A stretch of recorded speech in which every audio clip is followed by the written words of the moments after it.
lifestyle choices, sustainable lifestyle, and try to make the connection to the study of the human body so that the course makes sense in a holistic way. And then I talked about the history of physiology. I'm going to throw little bits of history at you every so often just because I find that stuff fascinating myself. I won't test you on any of that, but hopefully that will spark your own interest in the rich history that you're a part of by sitting in those chairs. And then I started to talk about the hierarchy of life and left it by just introducing the levels of organization here, the organ systems. We left off at organ systems. So we're going to go through them one at a time. The first one that is on this list, it's the first one I'm going to talk about at length, is the integumentary system. I will touch upon the skeletal system today at the end, only insofar as I discuss homeostasis of homeostatic control of calcium. The integument is your largest organ in the body. It includes not only the skin, but the hair, nails, and these associated structures like sweat glands, sebaceous glands. It protects you from pathogens, chemical assault, the harsh outside world, regulates your body temperature, and then importantly, it helps to collect sensory information that helps you make sense of the world around you. So this is the integument. We'll talk about that when we get into the section on epithelia and connective tissue. Today we will touch a little bit on the skeletal system. So the skeletal system is of course made up of bones and their next of kin, cartilage. Ligaments are the soft tissue structures that connect bones or ligament to bone. And then bone marrow. Bone marrow, there are two types. I think I left a slide in the talk today about the difference between red and yellow marrow in the axial and appendicular skeleton. The skeleton obviously provides support and an infrastructure to the body, protecting things like your rib cage, protects the lungs, heart, the thoracic cavity, and also acts as the primary reserve, the store house of calcium in the body. And we'll talk a little bit about why calcium is so important. The red marrow is the site of erythropoiesis, the production of red blood cells. It's one of a few places in the body that they're made, but the most important of them. The muscular system. So there are three types of muscle cells. We'll talk about that when we talk about the tissue types. There are four tissue types, muscle being one of them. There are three types of muscle tissue, skeletal, cardiac, and smooth. The muscular system is only skeletal muscle. So skeletal muscle is muscle that is under voluntary control. The little person sitting behind the levers upstairs decides to pull one of them, and some muscle does something. It's skeletal muscle. Cardiac muscle and smooth muscle is not under voluntary control and thus is not part of the skeletal or the muscular system. All right, so obviously this is contractile tissue. It's going to lead to motion, but it also provides protection. For example, when I was your age, maybe a little bit younger, I don't know, is there anyone who's 18 in the class? So when I was 18, I worked, I wasn't in college, I worked at a bowling alley, the oldest bowling alley in America. It's called the Majestic Theater in Detroit. And one of the interesting stories about that place is it was the place where Harry Houdini, the great magician, performed his last show. Harry Houdini. Does anyone know the story of how Harry Houdini died? A few of you? Yeah. So Harry Houdini's whole shtick was he had a running bet that anybody could come up and sock him in the gut, and he could withstand it. He apparently had extraordinary rectus abdominis muscles. Well, he was in his dressing room, and some guy tapped him on the shoulder behind him.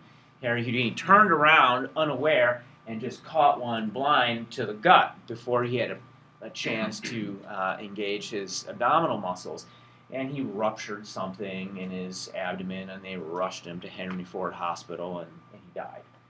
So it is, and certainly the guy that socked him one in the gut probably was no tougher than a zillion other thugs with aspirations that he may have run into. The muscular system provides protection. Yeah? Did that guy get a manslaughter charge? I don't know what happened to him. You know, it was the closest thing to the Wild West in inner city Detroit back then. What year would that have been? The 20s, maybe? Like that. I don't know what happened to him. Muscle tissue generates heat because of its metabolic activity. It is one of the two places in the body that's the primary storage site for glycogen, which is basically animal starch. It's the polymer of glucose that has been burned, goes through glycolysis, and leads to the evolution of heat, keeping your body temperature elevated. The nervous system. It's made up primarily of the brain, the spinal cord, the peripheral nerves, and then at the very ends, whatever associated sensory organs that may be under consideration. So what does it do? The central nervous system is responsible for gathering information about its environment, processing that information, and then directing some sort of efferent output in response to it. So it's going to coordinate the activity of different effectors, meaning other organ systems. We are a combination of these 11 interrelated organ systems, and the nervous system is in touch with all of them and helps elicit the appropriate response in each of them, dependent upon the needs of the situation. Pretty straightforward. You can sort of think about the human body as being a shell, it's a sort of life support space suit for the nervous system. We're really just a big slithery worm in this bone and flesh spacesuit. The nervous system is the system that we're the most intimately acquainted with. The endocrine system. The endocrine system is also a control system. However, the nervous system is the electrical control system, and the endocrine system is the chemical control system. It is responsible for coordinating also the activity of all the other organ systems. What are the organs of it? First, sorry. The pituitary is sort of at the top of the pyramid. It's kind of the queen bee of the endocrine organs. It helps to control the activities of the other endocrine tissues. The thyroid, the pancreas, the suprarenal glands, the gonads, and then there are endocrine tissues in many other parts of the body. For example, the pneumocytes in the lungs, the adipose tissue, your fat tissue. Those tissues, one of their secondary functions is endocrine. Each of them makes various endocrine hormones or chemicals that are going to be released into the bloodstream and have some sort of target elsewhere in the body that are going to elicit a response. The endocrine system tends to have long-term effects. So the nervous system is rapid response. Rapid response. You stick your hand in a fire, oh, that's hot. And it's the nervous system that sends the signal to the hand to jerk it away. It's the endocrine system that directs growth throughout life. Or there are like medium and short-term responses from the endocrine system as well. For example, a zombie comes smashing into the room here, and certainly your nervous system is going to respond, but you're also going to get your system flushed with epinephrine, an endocrine hormone, which is going to elevate your heart rate and dilate capillaries, etc. So, the endocrine system. Cardiovascular system. So, clearly the heart is the center of this system, and then the associated vessels, the arteries, the veins, the blood is also part of the cardiovascular system, of course. So the function of the cardiovascular system is to circulate the blood, and the blood is the medium by which we transport the dissolved blood gases, both the oxygen and carbon dioxide. We transport various nutrients, electrolytes, hormones, and then waste products for excretion through the bowels or the kidneys. It's also because of the fact that blood is mostly water, it has a tremendous heat capacity, and it is responsible for stabilizing the temperature in the body, right? There's a whole lot of blood there in your body, and that helps your body stay warm even in a cold environment. There's a lot of heat capacity. All right, the lymphatic system, the lymphoid system.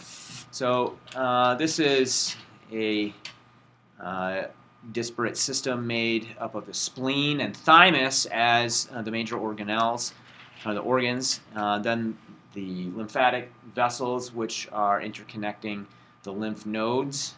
You'll see those distributed across your body. I'm sure you felt lymph nodes get swollen, lymphadenopathy when you have a sore throat or something like that. Tonsils are just both the palatine and adenoids. Adenoidal tonsils are the pharyngeal tonsils are also lymph nodes, lymphatic tissue.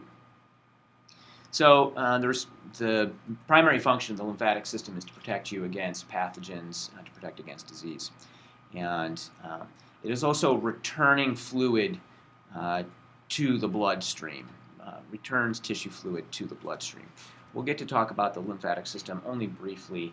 If you're more interested, you can take, I think it's Hannum. Lynn Hannum teaches the lymphatic system. So the respiratory system. The respiratory system is broken up into two parts, the upper and lower respiratory system, the upper being composed of the nasal cavity, the sinuses, the pharynx, larynx, and the trachea. The larynx is the boundary of the upper and lower. Below the larynx is the trachea, the bronchi, the lungs, and then the functional component of the respiratory system is the alveoli. This is where gas exchange happens.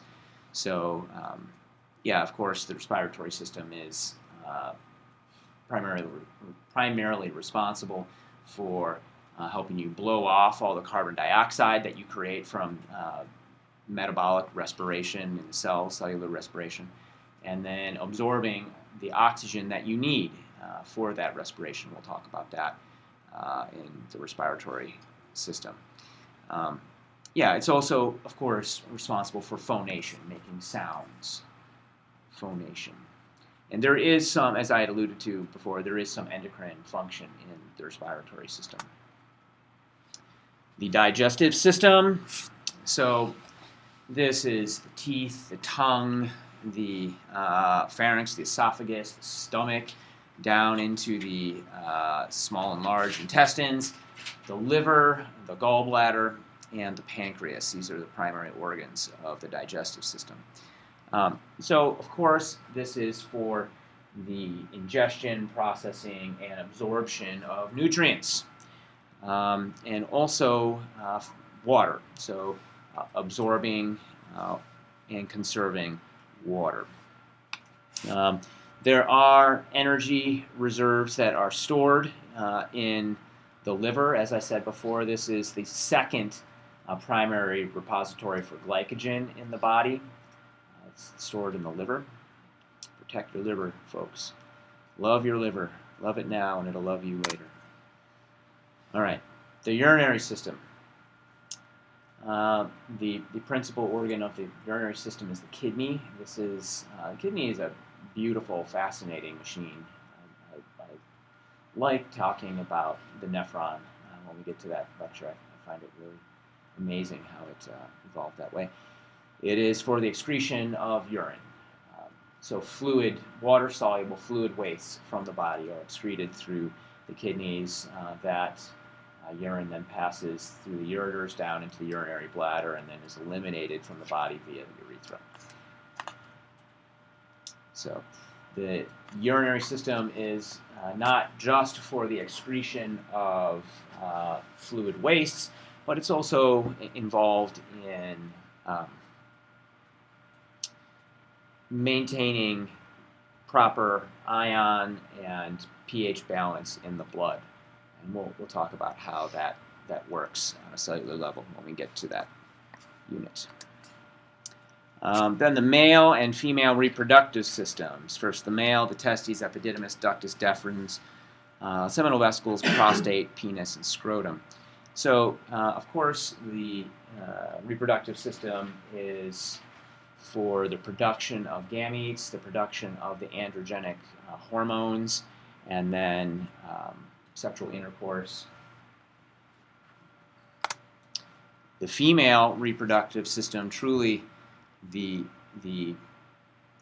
miraculous system in the body for serving all the same functions in the abstract as the male, except the female system also serves as the support system for the growing embryo, the implantation of the oocyte, which will develop into the embryo and then into a fetus after 9 months of gestation, then giving birth to the child. And it's not done. The production of mother's milk, lactation by the mammary glands. The major organs being the ovaries, the uterus, the uterine tubes, the vagina, the labia, the clitoris, and then the mammary glands. Okay, so those are the 11 organ systems. The concept of homeostasis was first clearly articulated by this guy, Walter Cannon. I wish I could tell you more about him. I haven't taken the time to read about Walter Cannon as much as I would like to.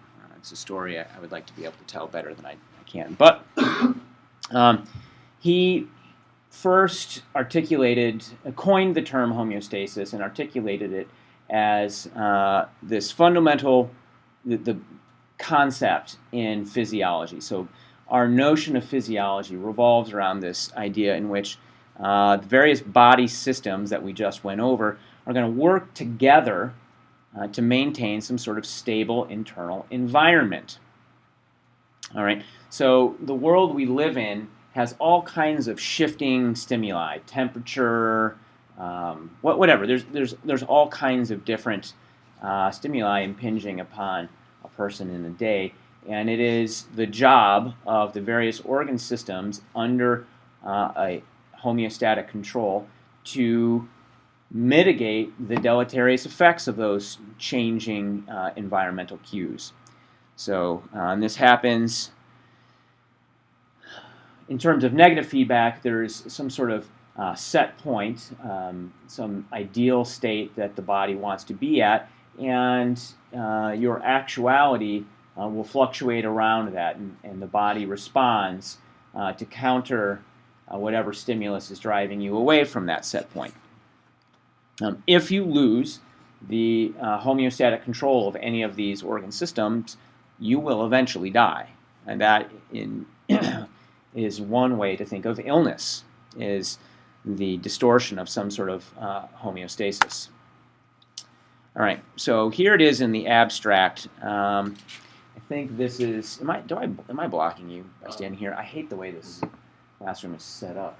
Right in front of it.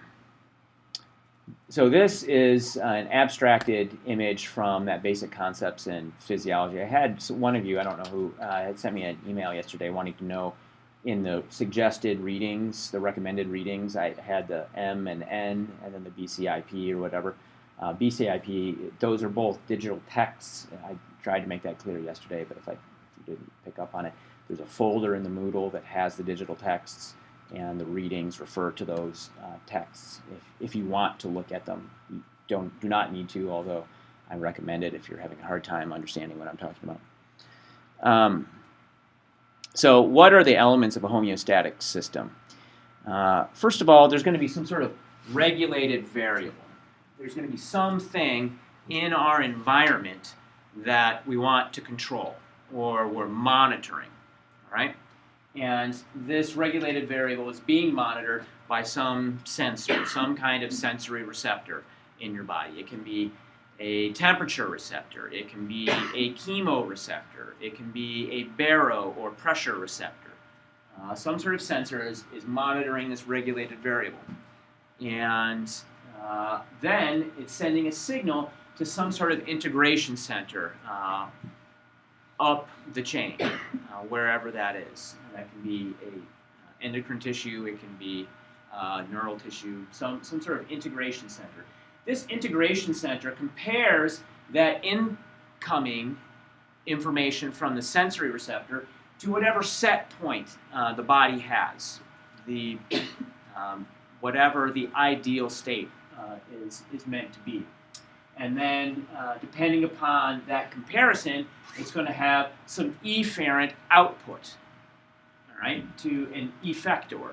And an effector is some kind of organ or tissue or structure that's going to have a response that is somehow going to is going to oppose the change in this regulated variable away from our set point.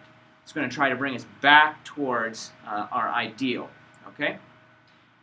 This notion of feed-forward controller, this is just the idea that there can be outside stimulus that is going to alter this normal feedback response. So this is the basic cycle here, and you can have an external stimulus. So for example, the one that I put here is the anticipatory regulation of the heartbeat in advance of actual physical exertion. So your heart beats faster to meet the elevated demand for oxygen, right?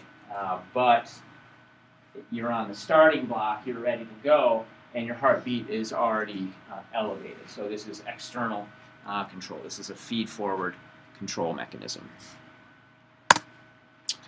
All right. So there are,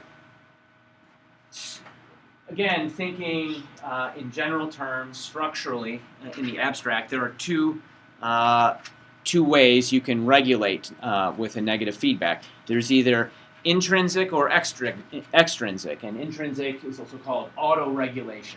So this is some sort of cell, tissue, or organ that's going to be affected by some regulated variable, some external stimulus, and it is going to directly act, that tissue itself is going to directly act to oppose that environmental change. That's intrinsic regulation. And we'll talk about some examples of that. That's very closed, very tight loop, a small loop of a regulated system.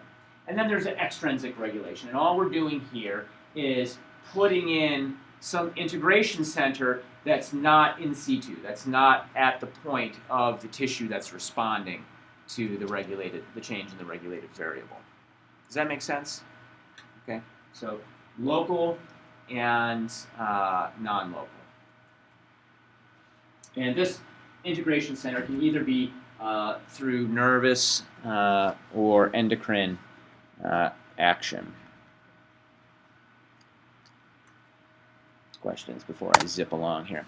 So here's the classic example that you see when people talk about these things. Temperature. This is sort of like the basic, most kind of stripped down homeostatic system that you can think of. You have temperature. There's some sort of here in the room. There's a thermometer. There's a thermostat over there. So, and that thermostat is monitoring the temperature in the room. Well, there's these windows here, and the radiators are cold right now. So eventually, the temperature in this room is going to start to go down, and it's going to go down to a point where you hit where the temperature in the room matches the set point. Okay, it's going to match that set point, and then this integration center here at the thermostat is going to say, oops, time to throw open the valve, and these wires that come out of that tube go into God knows where in the bowels of this building somewhere, and the boiler snaps open a valve, and some hot water floods into these radiators and heats up this room until it gets to the other end of the range in this thermostat, and it sends the signal to shut the valve off. Very simple, very basic. And so if you look at the set point, here is the temperature that the room is set at, 22 degrees Celsius, and the actual temperature sort of oscillates around that. Okay? Well, the system in the body is just the same, just the same. We have effectors in the skin. Oh, I'm sorry, pardon me.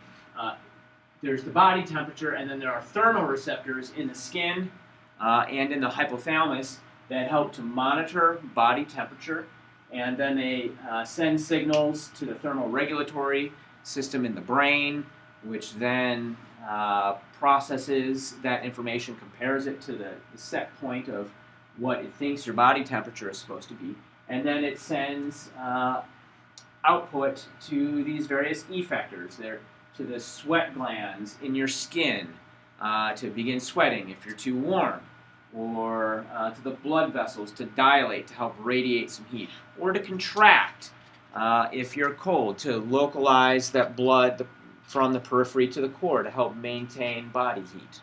Okay, and it can start you shivering to help generate metabolic heat from the muscles. And so again, we have the body temperature with time oscillates up and down. Okay, if you were to get a temperature probe on you that was constantly recording your body temperature, you would see that it's not flat. It is it's oscillating a little bit throughout the day. Okay, so another example of this is the postural change in blood pressure. So in the morning, I don't know if this happens to any of you, but if you jump out of bed kind of quickly, you have a rapid change in the blood pressure in the carotid bulb. So what happens here in the heart is we have the aortic arch, and then the common carotid comes off the brachiocephalic trunk here and bifurcates into the internal and external carotid. At that bifurcation, we have the carotid bulb, and there are a whole host of autonomic sensory receptors there, chemoreceptors and baroreceptors, in this case baroreceptors or pressure receptors, that are going to monitor the blood pressure. And so when you're laying down like this and you sit up suddenly, all the blood drains from your head and your cranial blood pressure drops a little bit, and sometimes that sends a signal to the cardiac center of the brainstem to begin to the cardioacceleratory nuclei in the medulla that accelerates the heartbeat and then begins to increase your blood pressure to counteract the fact that blood pressure just dropped to your in your head, okay? And you're fine. When you get old, and all of you, doesn't matter how much salad and flaxseed oil and fish that you eat, everybody with time eventually is going to get slight hardening of the arteries. It just happens as you get older. And it's worse if you don't have a good diet or whatever is your thing. So, but old people, those baroreceptors in the carotid bulb, they tend to harden. They tend to ossify a little bit. and or sclerode. They harden, and they're not as receptive to changes in blood pressure as they are in healthy, happy young adults, such as yourselves. So when old people get up in the morning, their blood drains from their head just like the rest of us, but these sensors are not sending enough afferent stimulus into the medulla to say, wow, the blood pressure just changed rapidly. And so they stand up quickly, and then bang, they fall and they hurt themselves. Older people should get up slower. They should sit up slowly before they just jump out of bed, right? Excited for another day of life. All right, so that's negative feedback. There's also positive feedback in certain situations. There are times when the body wants to move away from the normal ideal and go through some sort of physiological process that needs an acceleration. So this is called positive feedback, or the self-amplification. So the way this works is that whatever the effector is doing, it's reinforcing the change due to the stimulus. Okay, and so your body's moving further away from the typical homeostatic ideal. You move outside of the normal range. So here's an example. Hemostasis. Positive feedback is not, this is the point I'm making here, normal way of producing rapid changes. This is not abnormal. We need positive feedback sometimes. There are moments, which are not all the time, they're exceptional points, where you need a rapid response change. And this is a positive feedback system. So hemostasis, or blood clotting, okay? You get a cut, causes some bleeding. The cells that were cut are damaged. They begin to release all kinds of hormones, like histamine, etc. And you begin, they start this cascade of activation of platelets and fibrinocytes, and fibrin gets converted from fibrinogen to fibrin, and we lay down these fibrin networks, and we get this, these additional chemicals get released to begin accelerating this clotting cascade. And clotting itself, we could spend an entire course talking about hemostasis. The clotting cascade is, or at least a whole lecture, it's an extremely complicated cascade involving 60 or 70 different signaling molecules in this wild pattern. But this is, in the very general abstract terms, it's this positive feedback loop. And then we begin to clot the injury. The injury begins to stop bleeding. As that happens, then we get negative feedback that stops the release of the initial chemicals, and we ramp it down. So there's a rapid increase in clotting, then the blood stops flowing, damaged cells have been stabilized, and we get a negative feedback that brings us back to our normal state. Some other examples are contractions during childbirth, protein digestion, for example, in the stomach. Fever is an example. Ovulation, lactation, the generation of nerve signals in terms of an action potential. An action potential is a positive feedback system. So here's contraction. To begin with, here's the baby in position to enter the birth canal. The infant's head is pushing against the cervix. That sends a signal to the brain, and the brain, the hypothalamus, through the infundibulum, sends signals down into the pituitary gland, telling the pituitary gland to make everybody's favorite compound, oxytocin. Oxytocin is then released into the bloodstream and causes those uterine walls to contract and force that baby down more forcefully against the birth canal and the wall of the uterus and the cervix. Those sensory receptors in the cervix then get more deeply stimulated, and we amplify this signal. So the contractions become more and more rapid, more and more intense, until eventually the baby is forced through the birth canal.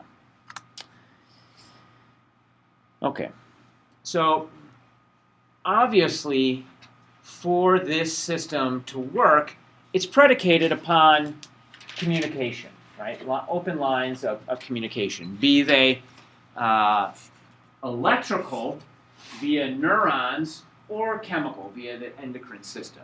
Okay, so I've been sort of setting up this electrical chemical paradigm of communication. With the neuron, we have a nerve impulse that goes down the telodendria to the dendrites, and the synapse, we get release of a neurotransmitter on the target tissue. In the endocrine system, we have some sort of endocrine tissue, these endocrine cells, that are going to release a compound into the bloodstream. Okay? That chemical goes through systemically throughout the body and then reaches its target tissue. You'll notice here that neuronal communication can be more targeted. It can be more targeted, right? You can send it directly to this specific area. This can hit multiple receptive organs all at once. Certain situations call for one or the other, all right? And the various homeostatic systems arose to take advantage of the different features of either system. Okay, so exactly what mode is going to be used is being dictated by these considerations here.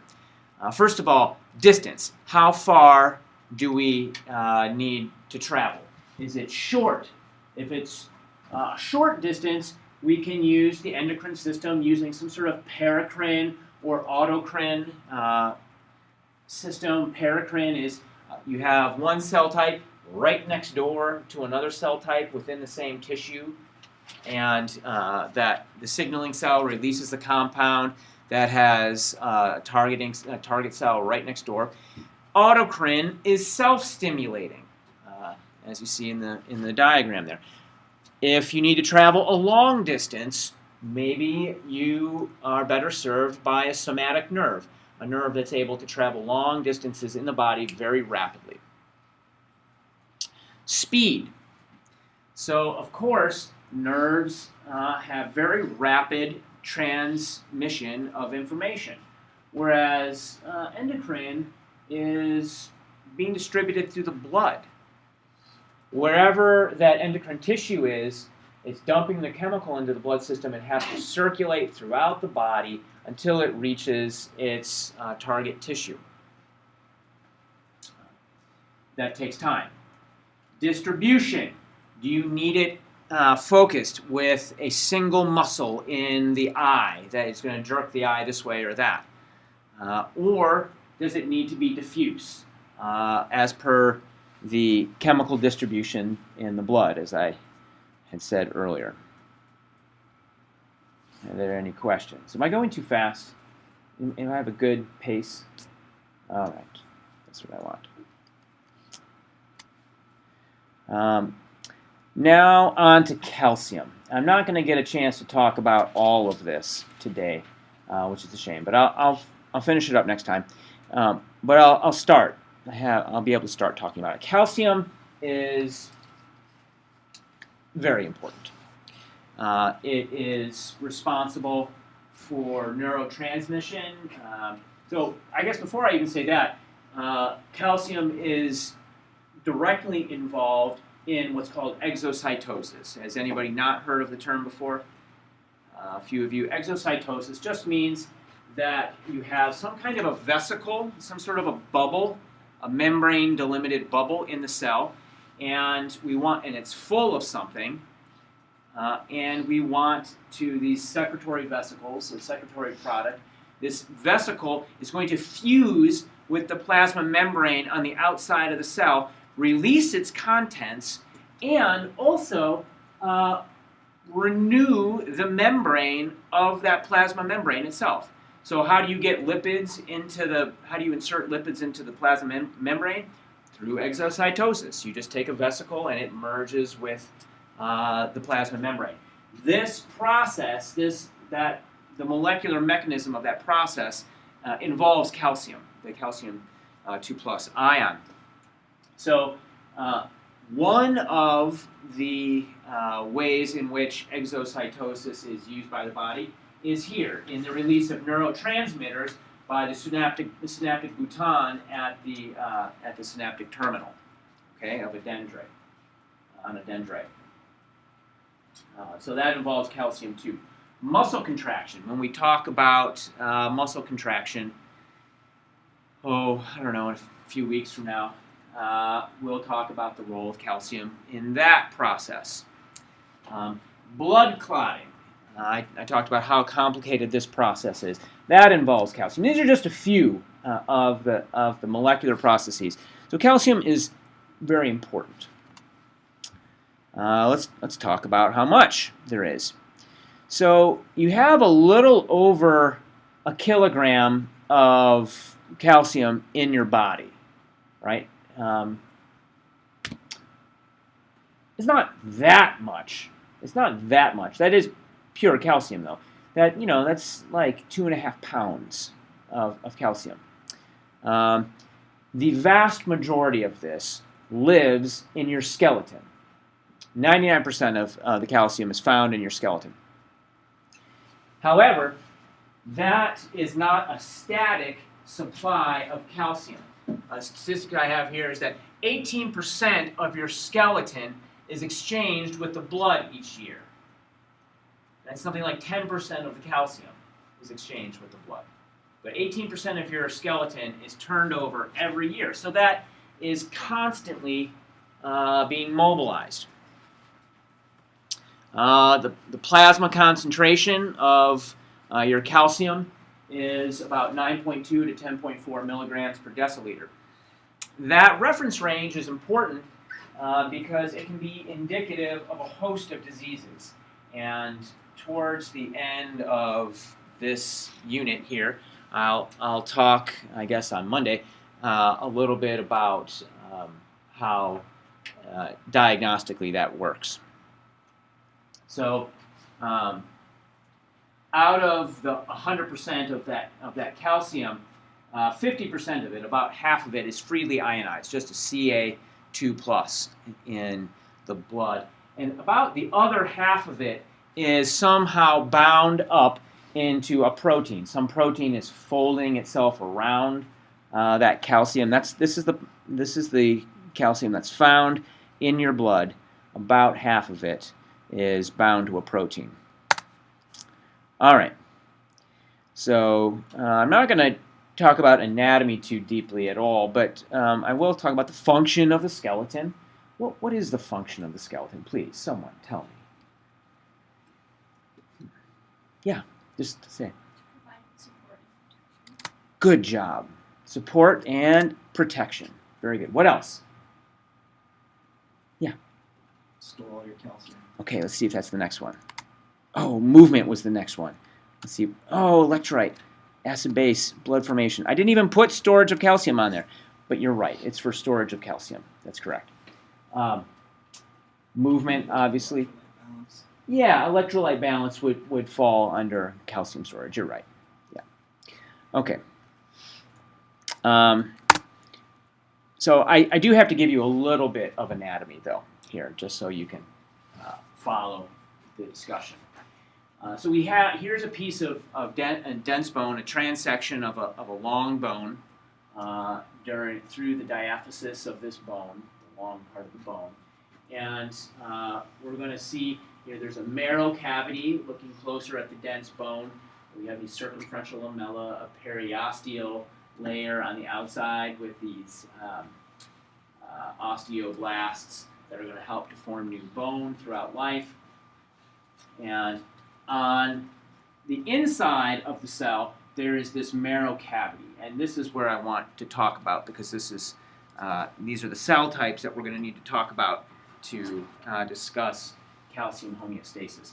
We have this inner layer, the endosteum, endo meaning inside, osteum meaning bone, the inside of the bone, the endosteal layer, which has these osteoprogenitor cells lining that endosteal layer. Osteoprogenitor cells, which then become osteoblasts.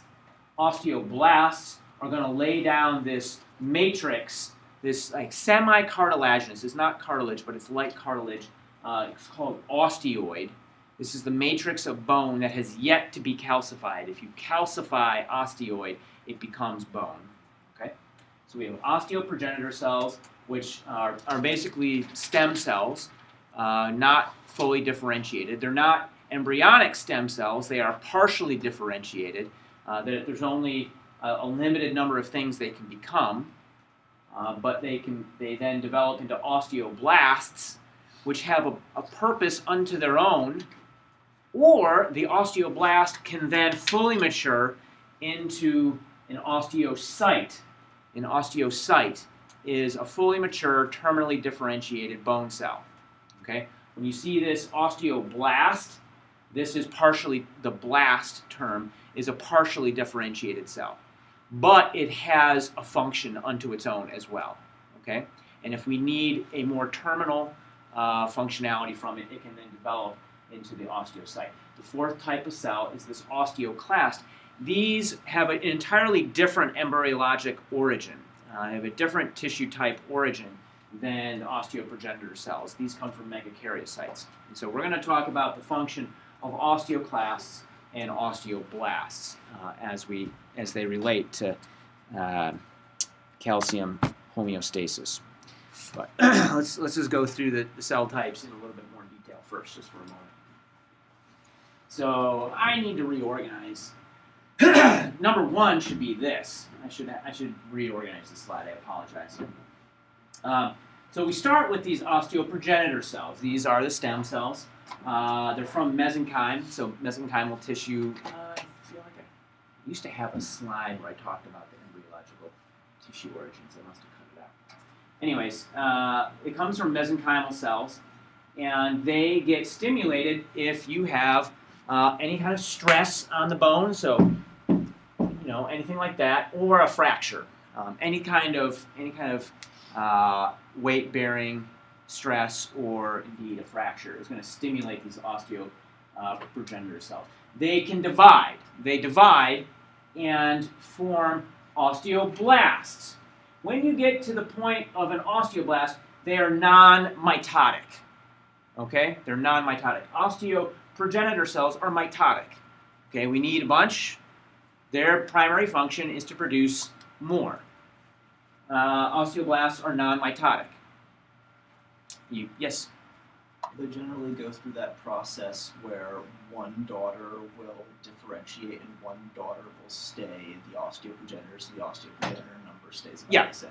Yes, that's right. So the osteoblasts secrete this compound called osteocalcin, and that helps to increase insulin production by the pancreas, increases the sensitivity to insulin by your adipose tissue. Is that the class? No, that's fine. Okay, well, let me finish this slide and then I'll let you all out of here. Osteoblasts can differentiate into osteocytes. This is a mature bone cell. The job of the did I say that they secrete, did I say osteoblasts secrete osteoid? I made that point, correct? Yeah. They secrete osteoid. Then an osteocyte can ossify, can calcify. Those are different processes. Calcification is part of ossification. Ossification is turning osteoid into bone. That involves calcification. All of that is done by the osteocyte.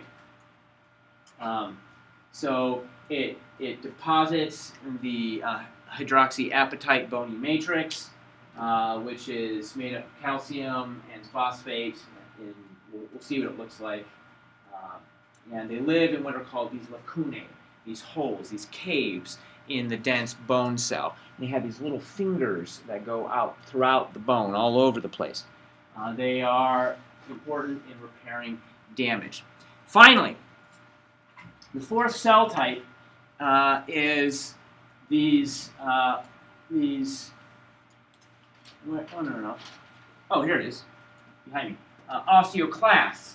Osteoclasts are interesting. They come from megakaryocytes, these multinucleate cells that, and so you can see here, there's many nuclei in them.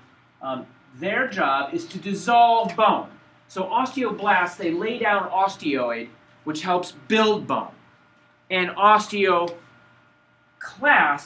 their job is to dissolve bone. I said that the bone tissue turns over 18% of the tissue a year. This is but your skeleton isn't really changing that much in terms of its actual mass by the time you get to a full grown. It's by the coordinated and balanced action of both the osteoblast and the osteoclast. And we'll talk about the hormonal control of this next time. Are there any questions? So this is where we'll pick up. Right there. Yeah. Going back to way earlier, what would be an example of an integration center for an intrinsic reaction? Okay.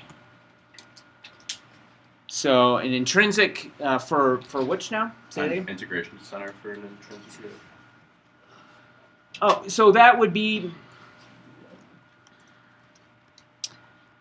right here. This is going to be any of the autocrine tissues in the body. So that's an example of intrinsic regulation, where you're not using the nervous system to. Yeah. Could you go back to the slide before where it has all the different generic parts of a feedback system? Yeah. So, like, say in glycolysis, phosphofructokinase would be both the center, the integrator, and the effector. It's like the ATP is coming back and binding, and that's a feedback. That's a negative feedback loop. Sure. Yeah, I understand what you're saying. What's your question, though? But my question is, would that be that example of what was it? Not an intrinsic regulation. Yeah, so that's an Multiple intracellular. Right. components are actually taking place on one protein rather than like on a tissue-wide scale. That's right. And there are intracellular forms of control in all kinds of signaling pathways. That's certainly an example of one. There's many. Are there any other questions? Okay. We'll see you guys on Monday. Have a nice weekend. Enjoy yourselves. Please get some rest. Are you guys using that daily log thing? Okay. Is it for those of you? Well, try to remember to use it. For those of you that are using it, is it helpful at all? A little bit. Cool.